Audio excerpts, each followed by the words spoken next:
if our astronaut has a social following or not. I want him talking about his expertise, what they do, what they like, how they use certain things. We have EMTs, we have firefighters. Firefighters aren't worried about posting on Instagram. Yeah, totally. So Some are. Some are, sure. The good-looking ones. Yeah, exactly.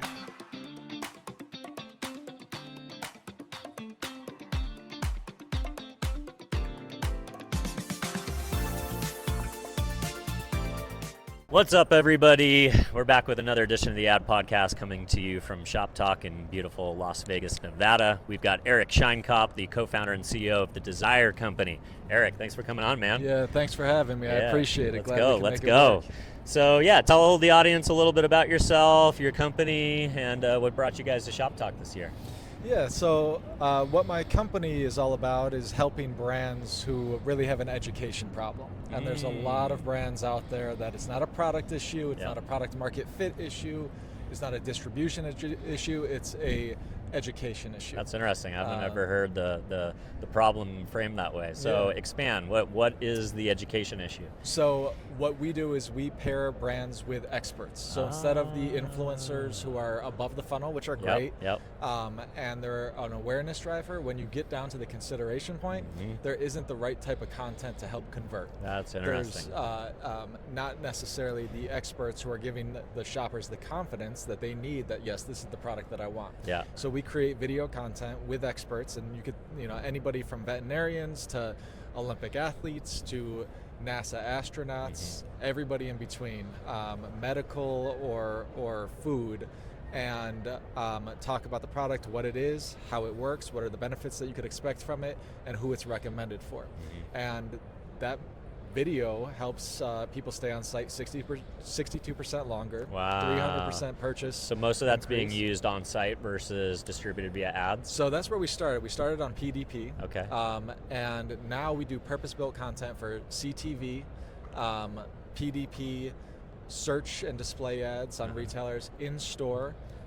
So either through QR codes or through or digital signage or something like that. Something of that nature. Okay. So we partner with a lot of retailers like Best Buy and Sam's Club and Tractor Supply to offer this to their vendors. Oh, awesome. So you're almost distributing through like retail media networks. That's exactly how we work. I love it. That's amazing. We started directly with the brands, and then once we learned about retail media, we realized that was fantastic distribution for us, so we start partnering with the retail media networks. I love that. So I was in the creator economy for 9 years at an agency, and I remember we would always get like requests from brands. They're like, hey, we don't want skincare creators, we want dermatologists because they are trusted and they have a certain credibility, and people look at their credentials and they trust them more.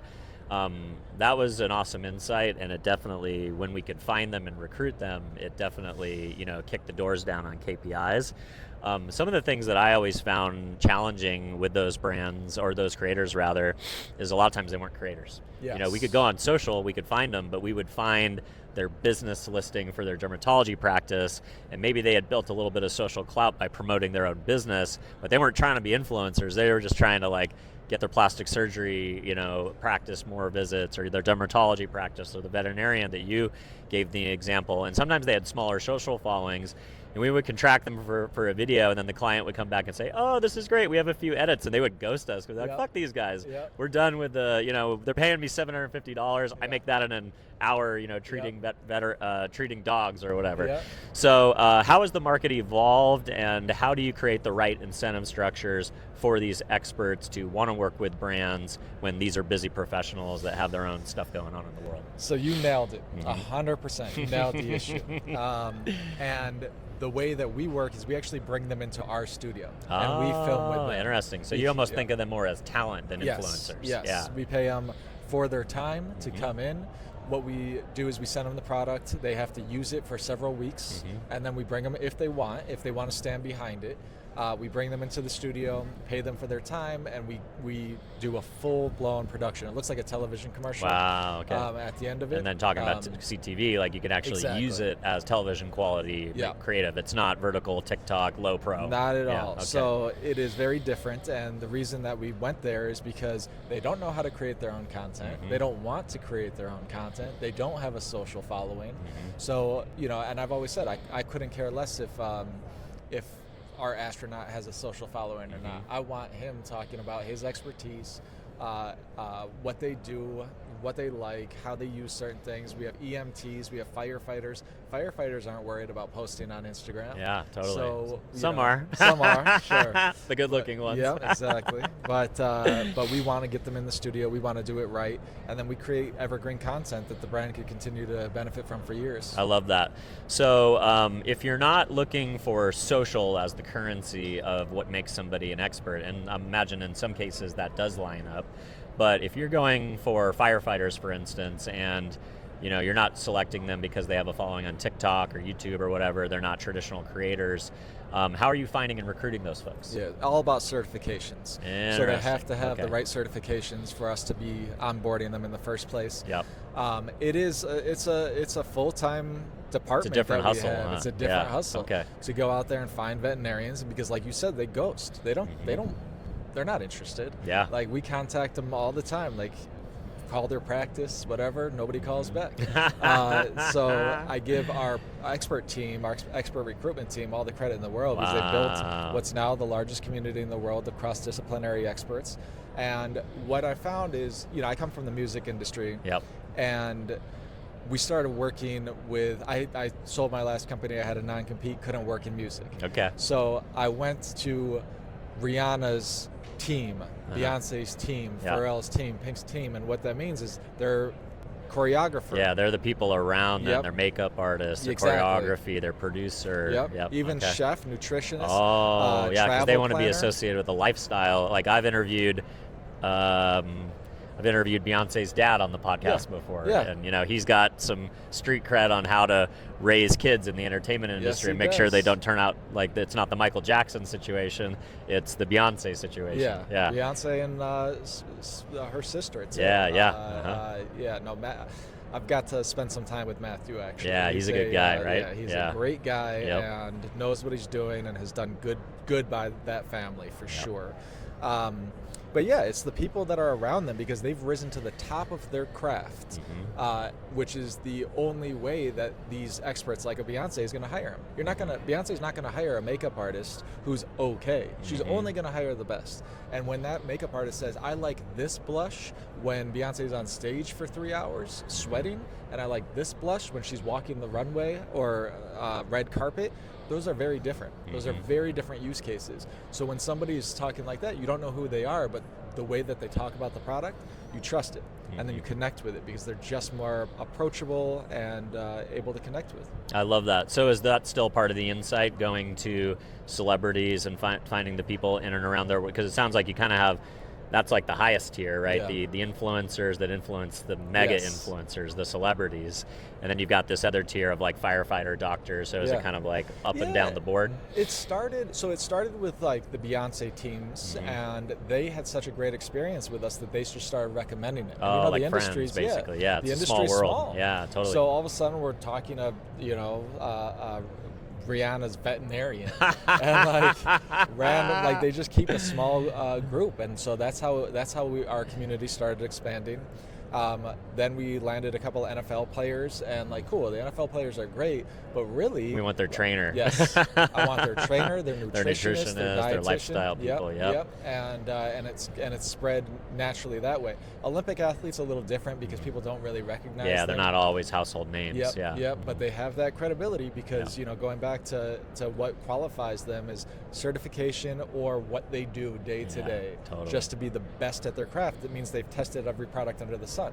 That's why when I was asking you about these microphones, like, you've used a lot. Sure. You've tested 100%. So when you talk about them, it's very different than somebody who just got sent it in the mail and they're like, yeah, I just got these. They're cool. Yeah, I'm surprised how many people reach out to me just because they want to like talk about launching a podcast, Yeah. or something like that. And Yeah. I'm glad to get. I'm a big believer that everybody should have a podcast because it's the best way to learn out loud, and it's the best way to bring people along on your journey of whatever you're doing in life. So, Absolutely. everybody's like, oh man, it's too late to get into podcasting. It's never too late. No, Yeah. everybody's got a story to tell. Everybody could learn something. So I love that.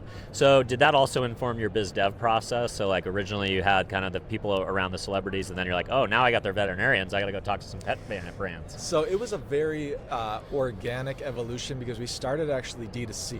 So we were doing what's in your bag type of content. I love so that. it was like Beyonce's choreographer was the first person that we filmed. I'm sorry, Rihanna's choreographer was the first person we filmed with, and he just did a video about what's in your bag. I like this foam roller because I'll go on tour for 18 months. Yeah. I'll do this. I like Talk these about the headphones. why. Yeah. The why. Uh-huh. And then and it was all for consumers, and people were shopping. It was just affiliate based. And then during COVID, brands started reaching out to us, and they were like, "Hey, you guys have a review of my product.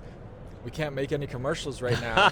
Can we use that video?" And I was That's like, crazy. "Oh, there it is. There it Like, is. That's amazing. Yep. And then once brands started bringing it to retailers, putting it in retail environments, and the retailers started reaching out and saying, "Hey, we should offer your product to all of our customers." I love that. And then, but to offer it to all your customers, you obviously have to expand your network and where you're at. So it's interesting. Like we thought it was going to be just for products that were on-off switches, high consideration, high price points items, but it really works across the board. Yeah, When you probably hear, even like automotive, Absolutely. and high tech, even Absolutely. maybe B2B to some degree. Yeah. When you hear an expert talk, you pay attention. You pay attention. Yeah, I love that. You also mentioned a community. So is it a platform that people can log in and look at all the experts? Yes. That's So we amazing. just actually launched that. It was all kind of behind the scenes. Yep. And More of a we curated saw- service, and now you Yes. see the platform ability of it. And our clients really just wanted to see more of our community so that they could make their choices. Yeah. We have an AI connection tool that helps curate. And what's cool about that is like a eye drop company came to us, and they were like, okay, we want an optometrist. Sure, we'll get you an optometrist, but our system actually said you should think about a professional race car driver and a professional there's gamer. these other people who need that as 'cause part of their they're taught day-to-day. not to blink. Yeah. Like they all have red eye, they have dry eye, so that. But yes, we just launched this platform, and now people could go in, see all the experts, listen to them, see the videos that they've done for us previously. When we're onboarding them, we actually do intro videos so that they could talk about their experience, how many years they've been in it, whatever it might be. So yeah, that's an exciting aspect that is a new development. Amazing. That's awesome, man. Awesome. So, very exciting business. Love what you're building. I'll be excited to continue to follow along and watch. So if folks at home want to connect with you, keep up with your thinking, and or learn more about the platform, where do you want to send folks? TheDesireCompany.com or LinkedIn, The Desire Company, LinkedIn, Eric Sheinkop, EricSheinkop. Would love to hear from you from a creative side, the expert side, or a brand retail side. Let's go. Thanks, brother. Appreciate Thank you you, coming on. Dylan. Let's Appreciate go. it.